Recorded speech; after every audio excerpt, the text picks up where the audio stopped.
മലയാള സിനിമയുടെ ഏറ്റവും പ്രിയപ്പെട്ട ഫ്രാഞ്ചൈസി ആട് അതിന്റെ 3-ാം ഭാഗത്തിലേക്ക് തിരിച്ചെത്തുകയാണ്. 2015 റിലീസ് ചെയ്ത ആട് ഒരു പരാജയമായിരുന്നു.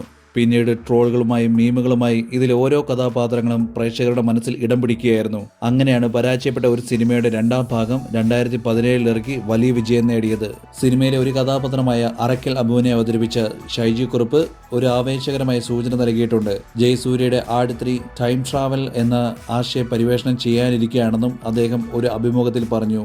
ഈ സിനിമ മറ്റ് 2 ചിത്രങ്ങളിൽ നിന്നും വളരെ വ്യത്യസ്തമായിരിക്കുമെന്നും മലയാള സിനിമയിൽ ടൈം ട്രാവൽ കൺസെപ്റ്റ് ആരും അധികം പരീക്ഷണം ചെയ്തിട്ടില്ലെന്നും അതോടൊപ്പം ആട് 3 2 വ്യത്യസ്ത കാലഘട്ടങ്ങളെ പിന്തുടരുന്ന ചിത്രമാണെന്നും ഇത് വളരെ ആവേശവും രസകരവും നിറഞ്ഞതായിരിക്കുമെന്നും അദ്ദേഹം കൂട്ടിച്ചേർത്തു. മിഥുൻ മാനുവൽ തോമസ് സംവിധാനം ചെയ്യുന്ന ആട് 3 ആദ്യത്തെ 2 ചിത്രങ്ങളുടെ ബഡ്ജറ്റിനേക്കാൾ വളരെ വലിയ ബഡ്ജറ്റ് ആയിരിക്കുമെന്നും റിപ്പോർട്ട് പറയുന്നു.